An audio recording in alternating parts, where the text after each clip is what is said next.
So, welcome to Wisdom at the Well. Today is another interview in our series of the Fierce Awakenings. This is actually interview number 5 with Wendy Peterman. And so, welcome. You're the author of, I forgot to see what the number of your chapter was. Seven. You are number Seven. 7. Wow. So here we are, kind of in the middle of the book. So, where, why don't you introduce yourself? Share a little bit about you and what you would like for people to know about you, and then we'll go into your chapter in Fierce Okay, Awakenings. sure. I'm Wendy Peterman, and I'm an environmental scientist. I have been an environmental scientist for the past 20 years. And before that, I was a professional dancer. And I'm also a mom of a lot of different kids. So that brings a lot of variety and interest to my life. And I have recently left my career with the federal government, as a lot of people have, voluntarily or otherwise. And I am spending a lot of time thinking and writing and processing these days. So you're coming in back to your creative self, and like, Yeah. not that you haven't been, but being a dancer, becoming a scientist, working in the federal government, and now you're weaving back into your creative creator self. Yeah. Yeah. Beautiful. Exactly. Well, and I know you've got a lot to say. You've got such an interesting life experience that you really bring forth in your writing. So why don't we start there? And what I where I'd love to start is at the end of your chapter. Okay, that Okay. is like, what do I want to bring in? So, okay, so the name of Wendy's chapter is Paradigm Shift: My Neuroatypical Journey of Self-Awareness. Mhm. So, how about if you just give a little short synopsis so people know what we're talking about as we dive into the chapter? Okay. So I think neurodiversity is becoming, and neuroatypicality are becoming kind of catchphrases are more well known. People understand things about people with ADHD or OCD or on the autism spectrum, that sort of thing. Those things are emerging more, and it's something that I was learning about through my kids and that sort of thing, and then starting to really recognize in myself. And a lot of people don't like these labels or don't want to be diagnosed with these things. They're bad. But for me, it was really liberating and really an opportunity to understand myself better, to get to know myself better, develop my self-awareness, and really get more curious about, interested in, and functional in the way that I relate to the world in my unique way, as opposed to the way I was trying to fit in Mhm. that other people were expecting me to relate to the world that wasn't working so well. Yeah, I bet not. Yeah, that's when I was rereading your chapter, I was really struck by how receiving the name for it gave you a way to accept yourself and celebrate who you are rather than, like you said, trying to fit in, do it other people's way, which is like banging your head against a wall, right? When you're trying to do it in a way that just doesn't work. Yeah. So, and you can take neurodiversity or other like labels or identities, and you can say it really is just a way to more deeply understand yourself. And like that self-acceptance is so critical, isn't it? It is, and I think it's a universal experience. I think that people are masking or trying to fit in a lot of ways, in the world that isn't working for them. And I think a lot of really valuable things come out of the people who are having maybe a little more extreme or harder experience with it, finding ways to cope and to be honest about it and to unmask it. I think it's helping everybody. Yeah. Um, to be more accepting of themselves and to find ways to self-soothe and, you know, I don't know, learn more about themselves, be more authentic.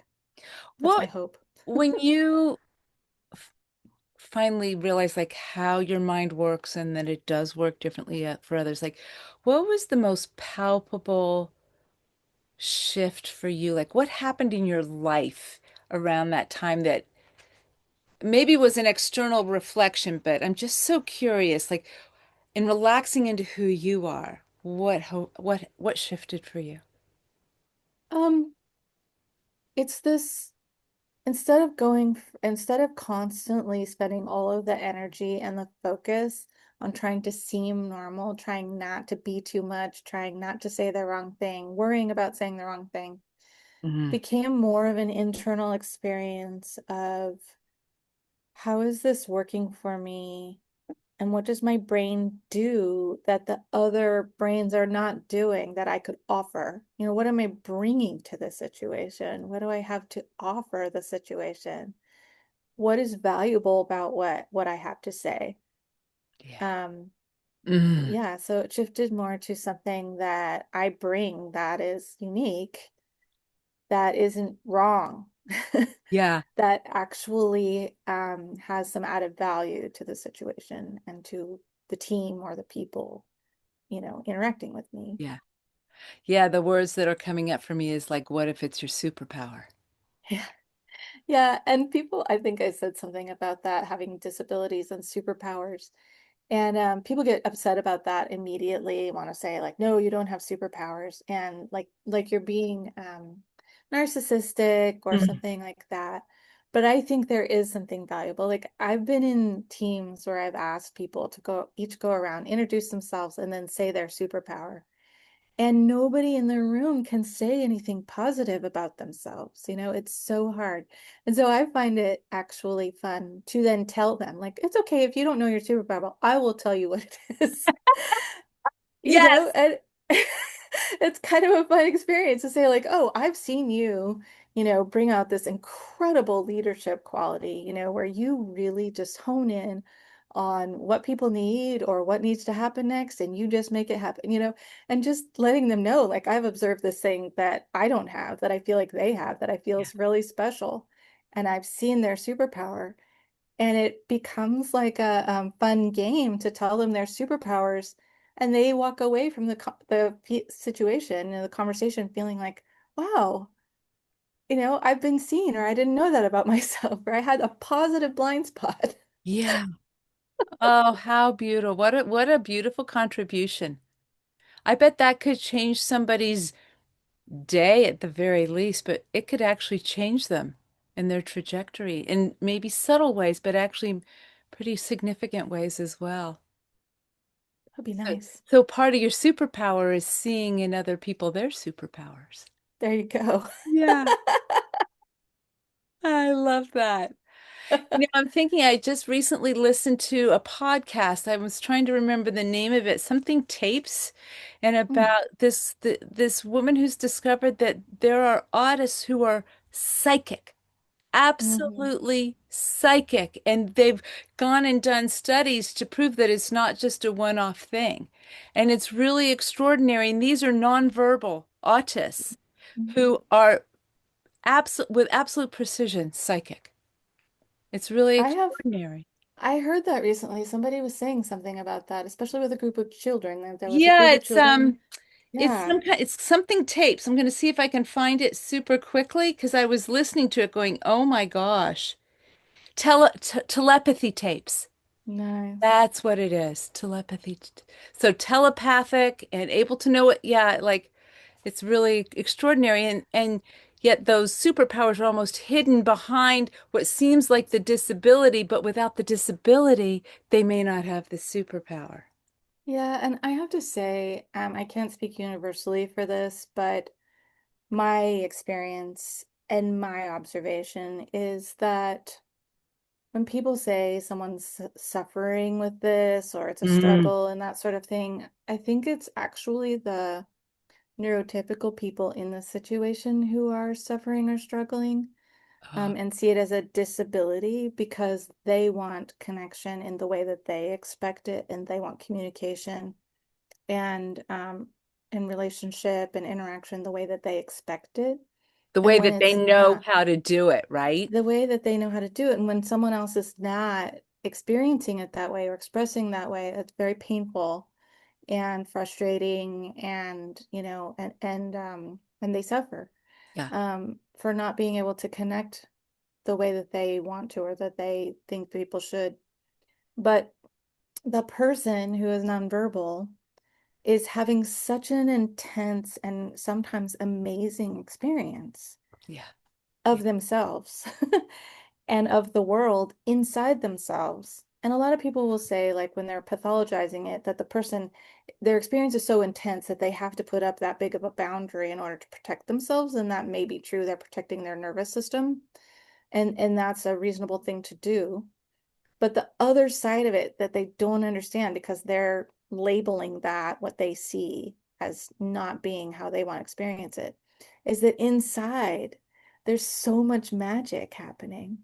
There's so much, stimulation and creativity and experience and sensitivity to things that the neurotypical typical people can't see. It's like dogs, have, hearing and smell that we can't relate to or understand because of their nervous systems. And some birds and animals have, and sea creatures have way more ability to perceive color spectrums that we have no ability to perceive. And so it's like that, with a person who has a hypersensitive nervous system or an uneven way that their brain has developed, they are having an experience that you can't understand. And I realize that it probably feels lonely, to the parents or the friends or the Mm. person who wants to relate to that person. But for the person who's having that experience inside, it's preferable to the outside world. Mm. It's brilliant, it's wonderful, it's exciting, it's interesting. And It's probably Technicolor, right? It's probably so yeah, vibrant. yeah, yeah, exactly. And so that's the thing I wish, I mean, the thing that I feel like I can't communicate it thoroughly because I'm not those people. I have some of that experience. And now at this point in my life, I'm very verbal.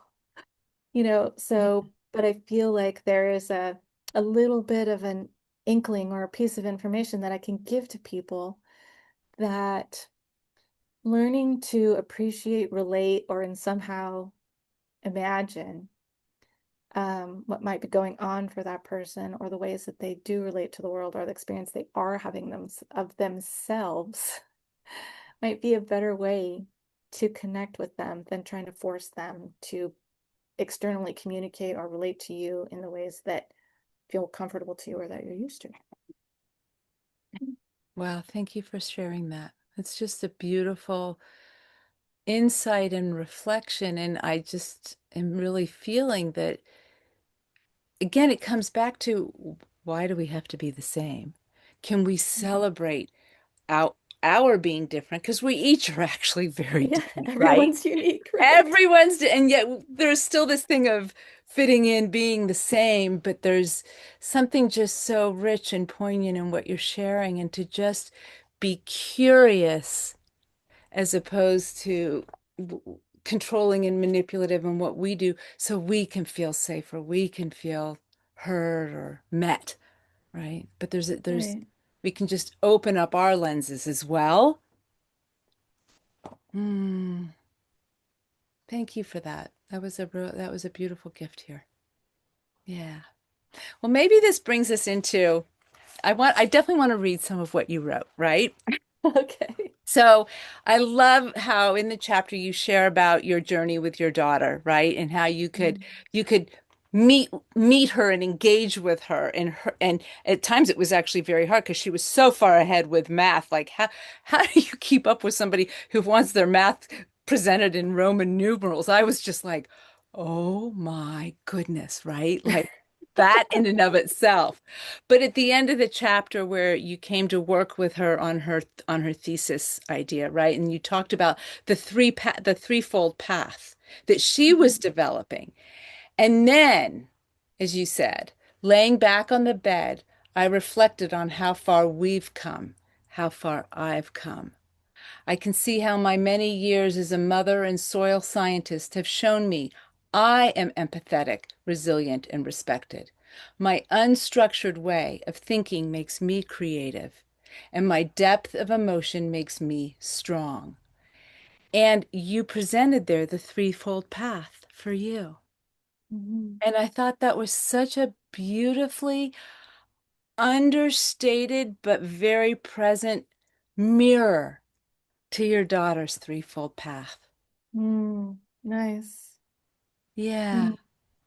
Is there anything you want to share about that or say more about your threefold path of how it seems like you've come into such a rich and deep acceptance, but I'm just going to read the last sentence just so we can then put the book down, but is I am enough and I do belong and I love my neuroatypical brain. Like you Mm. love it, not just accept it.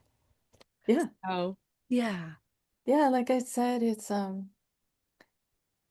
once you stop trying to focus, and I'm having this experience all over again in a much deeper and bigger, more profound way, but at this point. But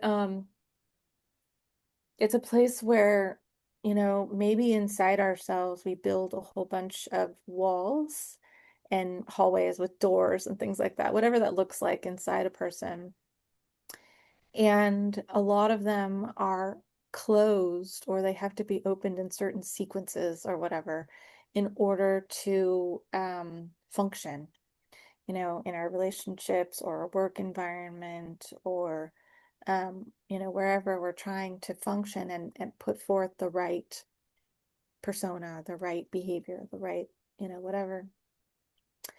That if you could throw open all of those doors and break down all of those walls, how would they start to interact with each other, and that's really what I'm experiencing now, because I realize there's a lot of masking that I do intentionally to be in a professional environment, and that needs to happen in order to function in that environment, and I'm motivated to do it, in order to do it. But there's a lot of also vulnerability that needs to happen, creativity, ways that um, I need to be fully functioning inside, regardless of what parts of it I'm letting out in a situation, in Yeah. order for people to have, a full experience of being seen, experiencing that empathy, being enough, me being enough in the situation, experiencing that whole path.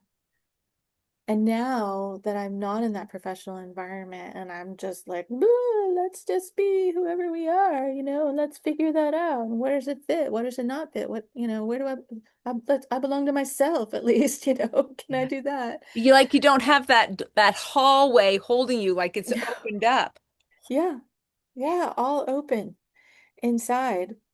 And I'm finding that, the really intense sensitivity is giving me, at least right now, these moments of incredible intimacy with nature, where I wear these minimalist shoes and they have toes in them and I can, they just barely protect me from being hurt and things like that, but I can feel changes in the soil and I can feel, pine needles that stick me or get under my feet. And the other day I had dandelions that got all stuck between my toes. And I'm just feeling the richness of this experience of having that level of sensitivity and relationship, to nature, the environment, wherever I am. And it makes us this just quiet and calm, where sometimes I'm just not thinking anything, Mm. I'm just fully being and just being present. And it kind of makes me wonder some things. I wonder a lot of things about people that are not me, but sometimes I think like, why do they bother spending so much energy fighting with each other so much? Why do they bother, having so much negative energy to judge each other so much? And it creates this kind of really slow space of just noticing these things that come up in that just like feels like they must take so much energy. And then on the other hand, I woke up this morning just with like crying with incredible grief and really intense emotions. And specifically for all the things I couldn't give my daughter, when she was young. We're talking about the ways that I was celebrating that I did give my daughter. And now, right now, I'm in a place of also a lot of grief about the things that I couldn't give to her and the ways that I couldn't connect. And Mm. and just realizing like that stuff needs to come out, you know, it's held in the body and it feels super painful. But whenever I just let it come out and I let that grief happen and I show myself empathy and compassion, then new things can happen and new things come out. And so it's this place of letting all of the things that happen in the nervous system and in the body um, be and exist all at the same time and come out when they need to. And that's all the stuff that can't be happening if you're just trying to create all the walls and the structure and the doors and the mask and, you know, all the things you're supposed to be. I find myself deepening into that silent spaciousness with you as you share and express yourself. So it's like you're just in what you're saying, but how you're sharing it, who you're being as you share it. It's just like I'm dropping into that quiet space with you. Mm, And I just that's a real gift. Thank you for that. you're welcome. Thank you Yeah. for being there. It's a nice Yeah. co-regulation. Yeah. And it's funny as you were sharing, I was thinking about how I had this idea that these series of interviews would be in the order of the The chapters book. written, and we would be, even though it's a spiral path, it would have that logical, sequential order to it, and all would be right with the world, right? And guess what? It's not happening like that. We're jumping around, and I just was laughing at myself for thinking it could be, let's go down the hallway and then we'll open. And then we'll, Leave it to me to screw that up because I just have no it's all, no, structure. it wasn't you. It's just happening. But here's the thing is that literally right before we got on, I did my video for the day and I'm talking about my feet and coming into barefoot shoes. And I'm like, Ah, and now you're talking about talking like about that. synchronicity of how we walk on the earth and how it's different when we're barefoot, minimally Mm-hmm. walking. We move differently on the earth, Mm-hmm. Mm-hmm. right? Yeah. And I Yeah, was just like, God, that's a beautiful synchronicity there. that is really cool. Yeah, I was actually just trying to make some art about it. I was trying to imagine, you know, this piece of art that would incorporate all these moments that I have had recently of dandelions between the toes and raindrops making craters in the sand and the sinking into the soft soil. I was, you know, I was also thinking of this theme of like walk gently on the earth. Yes. And then there's an echo of, you know, and it will be gentle with you. Oh, mm, that just landed. I can see that. Yeah. Okay, wow. I could go on talking for so long, and I feel like I want to honor your time and just, I've made these interviews like 20 minutes, half an hour. Mm, So let's bring it back to Fierce Awakenings. And okay. okay, so no, this interview has been so wonderful and rich. Thank you. Thank you. Thank you. Um, so it's been 2 years since we published. We've all Wow. been through life experiences in these last 2 years. How has the spiral path held you or guided you, supported you? And kind of along with that, like, so fierce awakenings, is that something that resonates for you still? Like, and what are you present to? Like with both those, because it seems like we've got fierce awakenings, but we also have the spiral path, and they're both very much part of the container that this book Mhm. we created out of. So, Yeah, so I have a like a vulnerability for, you know, incredible vulnerability for putting myself out there, you know, and like a fear of what people will think and and how they will respond to me. And also the people who have read it are such strong supporters and mirrors of me, when I get insecure or like, oh no, I don't know if I can handle this situation or if I can do this. They'll be like, you're a fierce awakened woman, like you know how to walk this path. And so instead of being like, oh no, you're different, you're neurotypical, like we don't know how to relate to you, they're like, we see you and we know that you can do this and we know you have it what it takes and we're just going to reflect that to you. So that's been Beautiful. helpful. And also, I will go and get that book and open it to chapter 7 and read it to myself sometimes, just when I Mm, need to remember, like, yes, you're feeling frustrated and overwhelmed, and like you don't know how to navigate this. You're overstimulated, you're shutting down or whatever.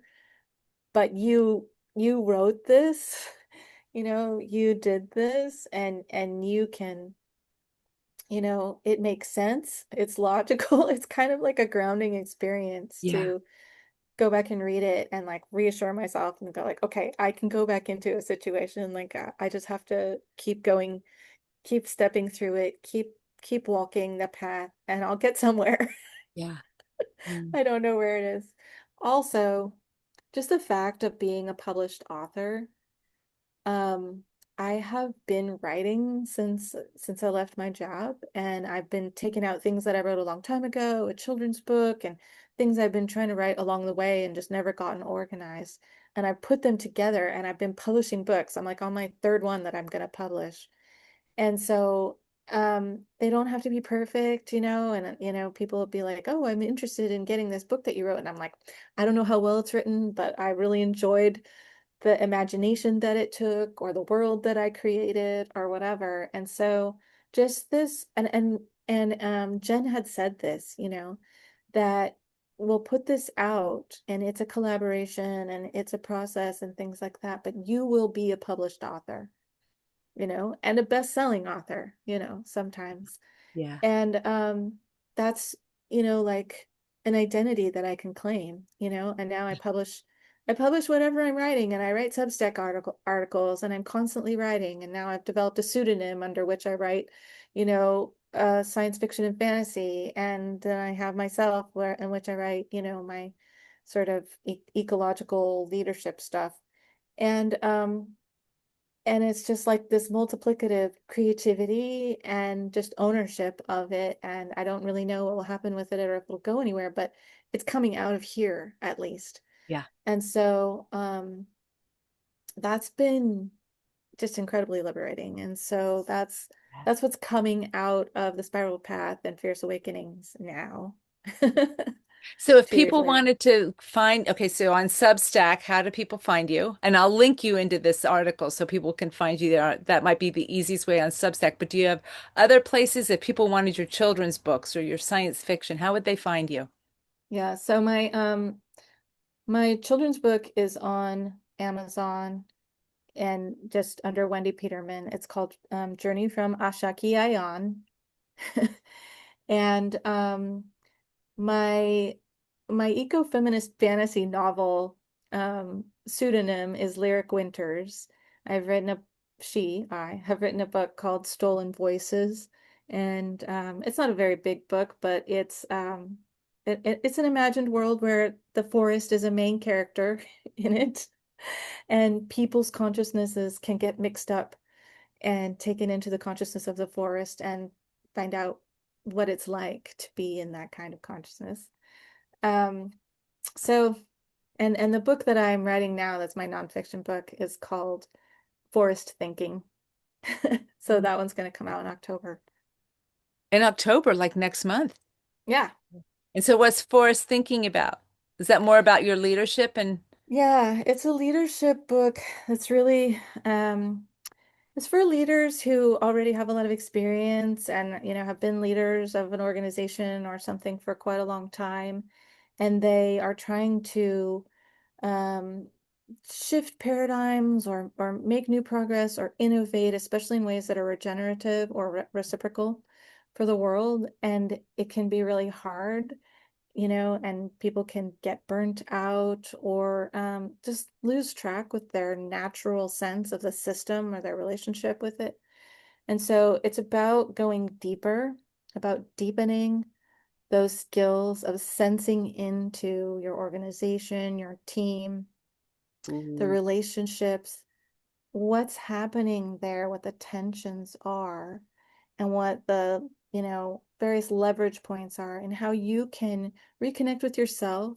If it's available, connect with nature and develop your own intuition and your ability to see and respond to the different requests of the system that you're in, and how to help it flourish and help it, function in a smoother way that causes less stress and less pressure and less burnout for everyone.